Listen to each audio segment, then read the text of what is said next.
book about, Danae? The carrot seed. The carrot seed. Jacelyn, we put Post-it notes. Do you remember why we put a Post-it note with a sad face on it? Because the carrot. Louder, please.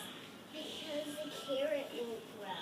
Because the carrot wouldn't grow. But who was sad? Why did we put that Post-it note there? The little boy. And he was sad because everybody said it wouldn't come up. So when we read, do we feel things? Have we talked about how sometimes we laugh at stories? Right? Sometimes we're sad. And sometimes we're happy, aren't we?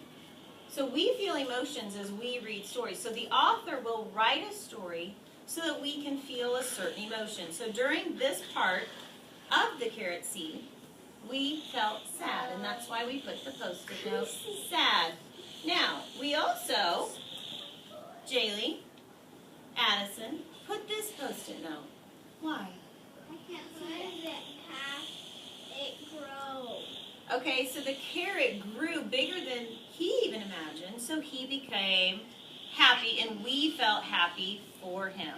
So that's an example of feeling. So I'm going to read a few parts of this story, and because we've become such avid readers, remember, avid readers are good readers.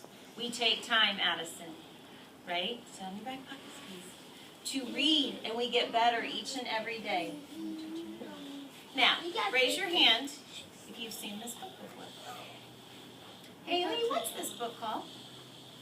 You know?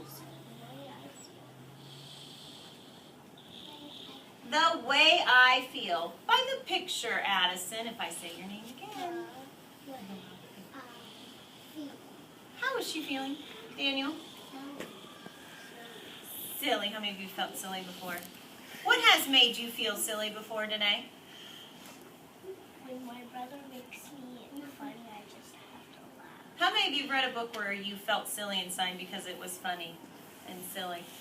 Okay, so that's an emotion that we can feel in a story. I remember the book about no pictures. It was so funny. That was funny, wasn't it? It made us laugh. Now, what are some of the things we can feel while we're reading? Silly. We can feel silly, can't we? And the illustrator does a great job of showing us silly, doesn't? Okay. The next one. Show me with your face how this person's feeling. What is this emotion? You're scared. Have you ever felt scared reading a story? Maybe as you get older and you read some mystery stories, you might feel a little scared for the character, won't you? All right. This is disappointed. Raise your hand if you've been disappointed before. You wanted so much to get a toy for your birthday. You didn't get it, you got close. Everybody feel that way? All right, so disappointed. I hope you don't feel disappointed when you read a book, but what if the ending wasn't how you wanted it? Could you feel disappointed? Now, what's our favorite when we read a story? Happy. How many of you feel happy most of the time when you read a story? Okay. Now, so what we're going to do is we're going to think about some ways that we feel when we read. Who can give me one of the ways you feel when you read? Cheyenne. Okay, so I could draw a picture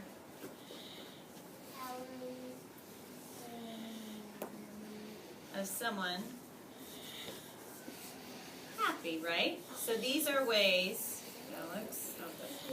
that we can feel during reading. So we have to guess how we're feeling.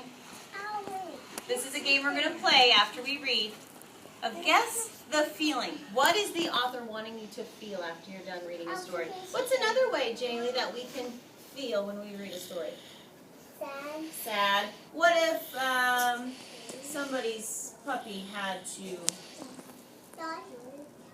maybe go to a new home? Would you feel sad for that person? Or maybe Okay, so we might feel sad about that. a bad guy shot your What dog. else, Isla? How else might we feel? Silly. We might laugh, right?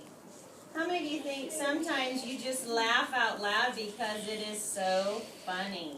So maybe a funny or silly feeling. Okay? So when we're reading today, we're going to get ready to go grab a book, and we're going to see how we feel when we read it.